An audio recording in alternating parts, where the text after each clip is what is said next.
अप्सरा चित्रपट ट्रेलर आता सोशल मीडियावर। प्रेम राजकारण ॲक्शनची मेजवानी 10 मेला संपूर्ण महाराष्ट्रात रिलीज। पत्रकार परिषद संपन्न। याबाबत वृत्त असे की अप्सरा हा मराठी चित्रपट 10 मे 2024ला संपूर्ण महाराष्ट्रात प्रदर्शित होत असून त्यानिमित्ताने आज धुळे शहरातील पत्रकार भवन या ठिकाणी पत्रकार परिषद घेण्यात आली। प्रेम राजकारण ॲक्शन आणि सुरेल संगीताची मेजवानी म्हणून अप्सरा या चित्रपटाची प्रेक्षकांना बघावयास मिळणार असून चित्रपटाचा धमाकेदार ट्रेलर सोशल मीडियावर लॉन्च करण्यात आला आहे। अप्सरा हा चित्रपट येत्या 10 मे पासून संपूर्ण महाराष्ट्रात प्रदर्शित होत असून त्या संदर्भात आज पत्रकार परिषद घेण्यात आली। तर यावेळी सुनील भालेराव यांच्या श्रमण फिल्म्स या निर्मिती संस्थेतर्फे अप्सरा चित्रपटाची निर्मिती करण्यात आली असून त्याची ही पहिलीच निर्मिती आहे। तर चित्रपट सृष्टीत अनेक वर्षे कार्यरत असलेल्या चंद्रकांत पवार यांनी आपल्या चित्रपटाची कथा, पटकथा आणि दिग्दर्शन केलं आहे। चित्रपटातील 3ही गाण्यांचं लेखन आणि संगीत दिग्दर्शन मंगेश कांगणे यांनी केले असून या चित्रपटाच्या निमित्ताने त्यांनी संगीत दिग्दर्शक म्हणून पदार्पण केले आहे।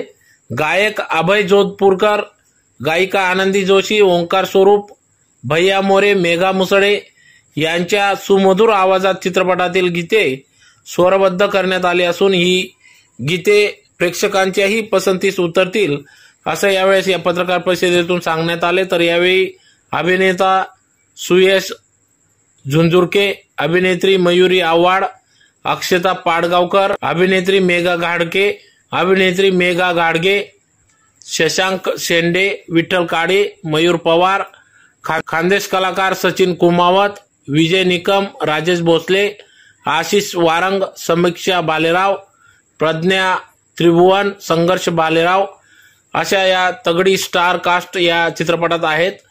तर राजा फडतरे यांनी छायांकन, निलेश राठोड यांनी संकलन, तर सुबोध आरेकर, इम्रान मालगुणकर, कृतिक माजिरे यांनी नृत्य दिग्दर्शन केलं आहे।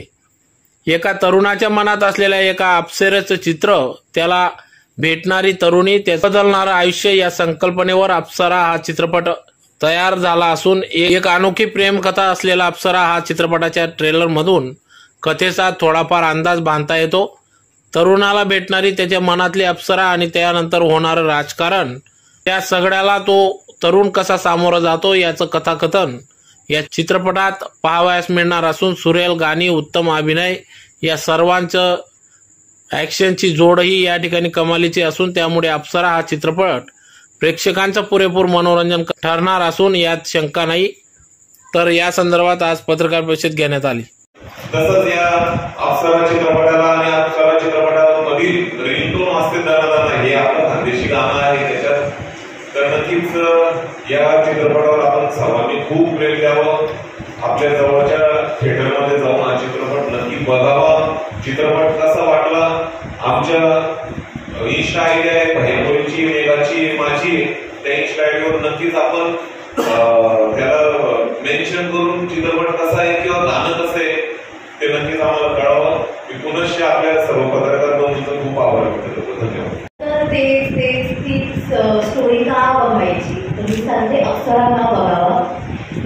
तुम्हाला आजकाल तुम्हाला म्हणण्यापेक्षा ऑडियन्सला जे आवडतं बघायला ते आम्ही या चित्रपटात दाखवण्याचा प्रयत्न केलाय, पण ते तितकंच खरं ठेवण्याचा प्रयत्न केलाय। मग ती फाईट सिक्वेन्सेस असू देत किंवा गाणी असू देत किंवा रोमॅन्स असू देत, समाजकारण आहे म्हणून राजकारण आहे, ड्रामा आहे।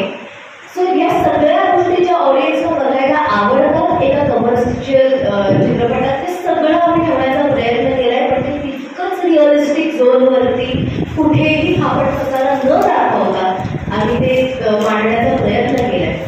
आमच्याकडे खूप मोठी स्टारकास्ट आहे, जसं सरांनी सांगितलं, सगळ्यांची नावं घेतली, प्रत्येकाने प्रत्येकाच्या पात्राला न्याय दिलाय। प्रत्येक जण जवळपास आम्हाला 1 वर्ष झालं, आम्ही 6 महिने वगैरे शूट करून होतो, त्यानंतर पोस्ट प्रोडक्शन वगैरे तर आता वर्ष झालंय आम्हाला। पण या सगळ्याची सुरुवात एका वर्कशॉपपासून होते, जेव्हा आम्ही सगळे ऑडिशन देऊन वर्कशॉपच्या ठिकाणी पोहोचलो। 15 दिवस आम्ही प्रत्येक जण आपापल्या पात्रावर काम करत होतो आणि म्हणून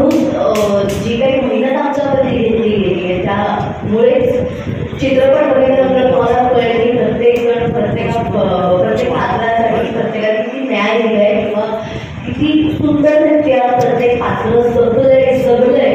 कारण जितकं ते ऑन स्क्रीन तुम्हाला त्या 2.5 तासात दिसणार आहे तितकंच आम्ही वर्षभर त्या पात्राला जगलोय ऑफ स्क्रीन. या सगळ्यांमध्येच रिकू नावाचं पात्र मी साकारते. हे कॅरेक्टर एका छोट्याशा वस्तीतलं आहे. जनता वसाहतीला आम्ही शूट केलं पुण्यात. वस्ती किंवा झोपडपट्टी ज्याला आपण म्हणतो असं म्हटल्यानंतर आपला थोडासा दृष्टिकोन बदलतो, त्यांच्याकडे बघण्याची नजर बदलते आणि हेच कुठेतरी मोडून काढण्याचा प्रयत्न दिग्दर्शकाने केला या चित्रपटातून. या पात्रात बरीच जण आहेत ज्यांचे कॅरेक्टर ज्या वस्तीत राहणारे दाखवले. कुठेही वस्तीतली कोणतीही पात्र कुठेही चुकीच्या वळणावरती गेलेली नाही आहेत. जसं माझं हे कॅरेक्टर आहे, मी खूप रील्स बनवते. कारण आजकालच्या जगात आपण रील्सच्याच जगात जगतोय. कुठेही कंटाळा आला म्हटल्यानंतर आपण इंस्टाग्राम उघडतो आणि रील्स स्क्रोल करत असतो. तशीच ही एक मुलगी आहे जी रील्स बनवते, जी जेन्झी आहे, ती फेमस आहे, तिच्या वस्तीतली अप्सरा आहे, प्रत्येकाला हवीशी वाटणारी आहे, बोल्ड डॅशिंग आहे. तुम्ही जर ट्रेलर पाहिला असेल तर. पण जितकी ती बाहेरनं बोल्ड आणि डॅशिंग आहे तितकीच ती आतनं हळवी आहे. आणि ॲज आय सेड प्रत्येक पात्राला शेड्स आहेत, तसं याही कॅरेक्टरला तेवढ्याच शेड्स आहेत. जितकी ती बाहेरनं डॅशिंग आहे तितकीच ती आतनं साधी, समंजस, प्रत्येकाला सांभाळून घेणारी, वेळ व्यवस्थित राहणारी किंवा कोणाचंही मन न दुखवता सगळ्या गोष्टी करणारी अशी एक मुलगी आहे. आणि वस्ती म्हटलं की कधीही मला असं वाटतं छोटंसं कुटुंब 4 भिंतीतलं कधीच नसतं. ती वस्ती कुटुंब म्हणून जगत असते. आणि जसे आता कमर्शियल सिनेमा म्हटल्यानंतर सगळंच असं छान छान होतं. काहीतरी प्लॉट्स, काहीतरी ट्विस्ट, काहीतरी टर्न, थोडासा ड्रामा हा येतोच. तसंच हिच्याही आयुष्यात येतो. पण त्याच दरम्यान वस्तीतली लोकं किंवा तिची आई रिकूला वडील नाही आहे, पण शशांक शेंडे सर जे नानांची भूमिका करत आहेत त्यांनी ती जागा भरून काढली आहे. आणि ह्या सगळ्या प्रवासात मला मी आणि गोष्ट सगळीकडे सांगते की आजच्या मुलांनी, यंगस्टर्सने तर नक्की जाऊन हा सिनेमा बघावा. कारण प्रेम करणं हे सोपं नसतं. आपण एखाद्याला आय लव्ह यू म्हणतो, नातं ते सुरू होतं आणि त्या नात्याची ते संपतही नातं फार असं इझिली आजकालच्या मुलांसाठी. त्यामुळे प्रत्येक यंगस्टरने जाऊन चित्रपट बघावा. ट्रेलरमध्ये तुम्हाला कळतच आहे की आमच्या तिघांचा लव्ह ट्रँगल आहे, प्रत्येकाचं प्रेम आहे. रिकूचंही लहानपणापासून सिद्धूवर प्रेम आहे, सिद्धूचं प्रेम आहे तिच्यावर.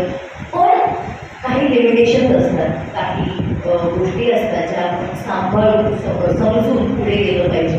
त्यामुळे हा एक छोटासा मेसेज, असे बरेच मुद्दे मांडले तर त्यात हा एक छोटासा मेसेज देण्याचा दिग्दर्शकांनी प्रयत्न केला. आणि अशीच गंमत जम्मत आणि खूप सारा मसाला जॉनर एक मी तर म्हणेन की एक पंचपक्वानाचं ताटच घेऊन आम्ही तुमच्यासमोर येतो 10 तारखेला. त्यामुळे प्लीज नक्की जा या सिनेमा. खूप इंटरेस्टिंग आहेत वर्कशॉपचे 15-20 दिवस. आम्ही रिहर्सल केली आहे सगळ्या गोष्टींवर. रोमॅन्स असू द्या, ॲक्शन असू द्या, सगळ्याच गोष्टींवर खूप दिवस रात्र मेहनत केली आहे. त्यानंतर आम्ही ऑन फ्लोर गेलो. त्याच्यामुळे वर्कशॉपमुळे आम्हाला हेल्प मिळाली ऑन फ्लोर काम करताना. दादाने तसं सांगितलं की आम्ही फिल्म सिटीमध्ये शूट केले. आणि एक किस्सा आठवतो मला फिल्म सिटीमधला की ॲक्शन सिक्वेन्स होता आमचा आणि तिथे पाऊस येतोय, अंधार आहे, रात्रीचा सीन दाखवतोय आणि खूप असं ओढाताण सगळं चालू आहे. तर मला आठवतं की मला लागलं होतं, मी गाडीच्या खाली पडले होते, डोक्यावर पडले होते. लास्ट सीन होता आमचा तो. आणि भरपूर लागलेले सिनेमामध्ये घडतोय, लागलोय सगळे. पण मला असं वाटतं की दाग अच्छे आहेत, तर हे दाग आम्हाला काहीतरी फळ देणार आहे. 10 तारखेला आम्ही कळेलच. माझं जे पात्र आहे ते परिणीतीचं आहे. जसं मी सांगितलं एक चाळीतली गोष्ट आहे, तसंच एक अप्पर क्लास पण आहे या मूवीमध्ये. तर त्या अप्पर क्लासमधून मी बिलॉंग करते. विजय निकम सरांनी माझ्या वडिलांचा रोल केला आहे.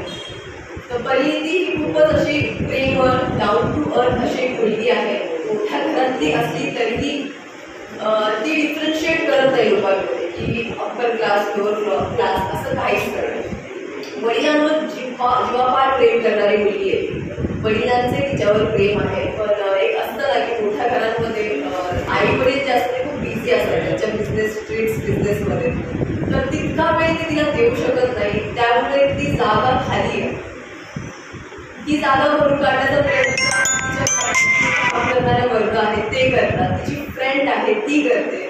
तर एकच बोलेल की खूप अभिमान वाटतोय की मी एक आयरणी गायिका आहे. मला भैयाला आणि सचिन दादांना खूप अभिमान वाटतोय की आम्ही खानदेशकरांसाठी बरेच गाणे घेऊन आलो, बरेच हिट सॉंग्स दिले. पण आज खरी तर ही वेळ आली आहे की कुठेतरी आपला खानदेशचा जो भाग आहे, म्हणजे आपले गाणे तर बरेच आतापर्यंत फेमस आहेतच, पण आता ती खरी वेळ आली आहे की कुठेतरी आपल्या खानदेशी किंवा आयरणी भाषाला एका चांगल्या प्लॅटफॉर्मला न्याय मिळाला पाहिजे. आणि खूप चांगली मेहनत जेवढे या ठिकाणी आर्टिस्ट तुम्हाला दिसत आहे जे मूवीमध्ये असं लीड करत आहे, त्यांनी 1.5 वर्षापासून खूप मेहनत घेतली आहे. आणि आम्ही सुद्धा बघितलं, कारण जेव्हा जे काही म्हणजे रिंगटोन जे गाणं आहे ज्यामध्ये मी भैयानी आम्ही दोघांनी गायला आहे, सचिन कुमार दादा आपले खानदेशी लाडकी अभिनेत्री त्यांनी पण लीड केलं आहे, सोबत सुशांत दादा देखील आहे. जेव्हा आम्ही मुंबईला गेलो फिल्म सिटीमध्ये खूप चांगल्या प्रकारे गाण्याची शूट झालेलं आणि खूप चांगला आम्हाला रिस्पॉन्स, म्हणजे खूप चांगला पहिला अनुभव होता आमचा. आणि जे आपल्या मूवीचे प्रोड्युसर आहेत सुनीलदादा मालेगाव, त्यांनी पण खूप सपोर्ट केला आम्हाला.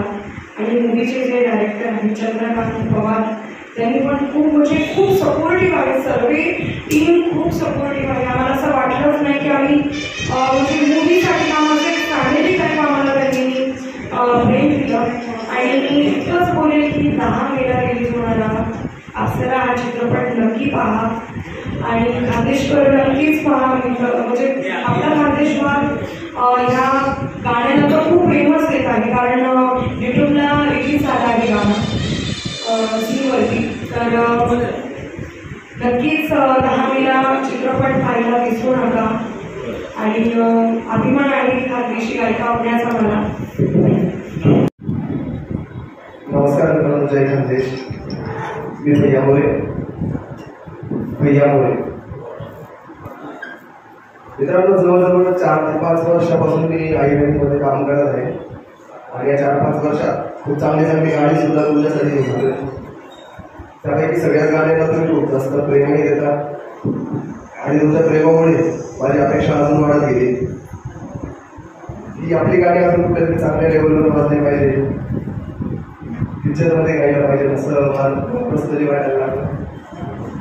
आणि सुनील सरांच्या माध्यमातून ती इच्छाही पूर्ण झाली आणि रडीच गाणी मी मराठी पिक्चरमध्ये पहिल्यांदा गातोय आणि 10 मे या रोजी तुम्हाला ते बघायला मिळणार आहे.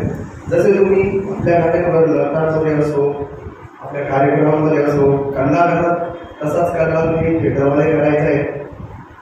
मला असं वाटलं की आई गाणी पिक्चरमध्ये आपण करतोय तर आई करतोय म्हणून समजतं कुठलेही असंच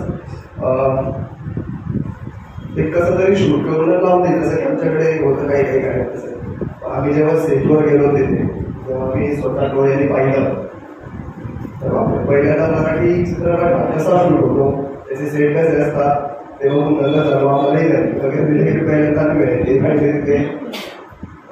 तर खूप बरं वाटलं. आणि तुम्हाला सिनेमा बघून खरंच खूप छान वाटेल. तर नक्कीच तुम्ही सगळ्यांनी 10 मे रोजी सिनेमागृहात जाऊन हा सिनेमा बघा, आपली गाणी सुद्धा बघा. त्याच्यात आयरनीच गाणी नाही तर बाकी मराठी गाणी सुद्धा खूप छान छान आहेत. तर नक्कीच सगळे गाणी बघा आणि पिक्चर तुम्हाला कसं आवडला नक्कीच सांगा. संघर्ष करणारे युवा मंडळी असतात. तर संघर्ष 2-3 प्रकारचा असतो त्यांच्या आयुष्यासाठी. एक रोजगाराचा असतो, एक शिक्षणासाठीचा असतो, एक आपल्यावर जे अवलंबून व्यक्ती असतात परिवारातले. जसं सिद्धूवर डिपेंडंट त्याचे वडील आहेत, आई नाही त्या कॅरेक्टर. तर तो सामाजिक कार्यकर्ता आहे, तो कुठे ना कुठे राजकीय दृष्ट्या सुद्धा ऍक्टिव्ह आहे त्या वस्तीमध्ये. आणि हे सगळं करत असताना आपल्या वैयक्तिक आयुष्यामध्ये एक असं प्रत्येकाचं स्वप्न असतं की माझ्या मनातली मला हवी असलेली एक मुलगी माझ्या संसाराला साथ देण्यासाठी. मग ती प्रेयसी असेल, ती कुणी असेल, तर तो त्याचं लग्न झालेलं नाही म्हणून त्याची प्रेयसीच असेल, बरोबर. तर हा सगळं सामाजिक, राजकीय आणि वैयक्तिक संघर्ष करत असताना तो त्याच्या आयुष्यामध्ये येणाऱ्या अप्सरेबद्दल तो स्वप्न बघत असतो आणि जगत असतो. हे जगत असताना जे संघर्ष, जो संघर्ष, त्याला काय संघर्ष करावा लागतो हा या कथेमधून प्रयत्न केलेला आहे. आणि ह्या संघर्षाचा अंत काय आहे हा सस्पेन्स आहे. हा आपल्याला 10 तारखेला नक्की पाहायला मिळेल. तर त्याच्या स्वप्नातली जी अप्सरा आहे, तो जिच्यासाठी संघर्ष करतो, अडथळे येतात, ते ही सगळी स्टोरी आणि क्रक्स म्हणून परी म्हणा, तिचं नाव सुद्धा परी आहे आणि म्हणून हे टायटल अप्सरा असं देण्यात आलं. नमस्कार, मी सुनील भालेराव. अप्सरा या चित्रपटाचा निर्माता म्हणून आपल्यासमोर सर्व प्रेक्षक बंधूंना आवाहन करू इच्छितो की अप्सरा हा चित्रपट एक युवा वर्गासाठी चांगला संदेश घेऊन आलेला आहे. तो 10 मे रोजी महाराष्ट्रभर सर्व थिएटर्समध्ये रिलीज होतो आहे. आणि ह्या चित्रपटाच्या काही विशेष बाबी म्हणजे प्रोड्युसर या नात्याने, निर्माता या नात्याने मी या खानदेश भूमीमधून आहे आणि खानदेश भूमीमधले नावाजलेली गाणे या चित्रपटात असावी अशा अपेक्षेने सचिन भाऊ कुमावत आहेत. खानदेशातले नावाजलेले गायक भैया मोरे, मेघा मुसळे यांच्याकडून खूप नावाजलेली, खानदेशातील नावाजलेले 3 गाणे रिमिक्स करण्यात आलेले आहे. दुसरं विशेष म्हणजे कलाकार जे आहेत त्यामध्ये बरीचशी तरुण कलाकार मंडळी आहेत ज्यांना अनुभव देखील आहे. खूप चांगलं न्याय देण्याचं काम त्यांनी केलेलं आहे. जुनं आणि नवीन कलाकारांचं हे मिक्सर ते केलेलं आहे. आणि या चित्रपटाला गीत आणि संगीत दिलेलं आहे मंगेश कांगणे यांनी. त्यांची बरीचशी नावाजलेली चित्रपट जसं कटाळा काळजात कुस्ती, दुनियादारी, धर्मवीर 1, धर्मवीर 2 असे बरेचसे चित्रपट नावाजलेले त्यांनी केलेले आहेत. आणि वेगळा संदेश आणि रिअलिस्टिक स्टोरी आम्ही यातून मांडण्याचा प्रयत्न केलेला आहे. तर ती स्टोरी काय आहे, तो संदेश युवा वर्गासाठी काय आहे, आयुष्यामध्ये संघर्ष करत असताना काय काय गोष्टी, काय काय अडचणी येतात आणि त्या कशा बाजूला केल्या पाहिजेत. तर हा संदेश, सामाजिक आणि राजकीय संदेश आम्ही यातून घेऊन आलेलो आहे. तो काय आहे आणि सस्पेन्स काय आहे चित्रपटाचा, आपण 10 मे रोजी सर्वांनी अवश्य बघावं असं आवाहन करतो. धन्यवाद.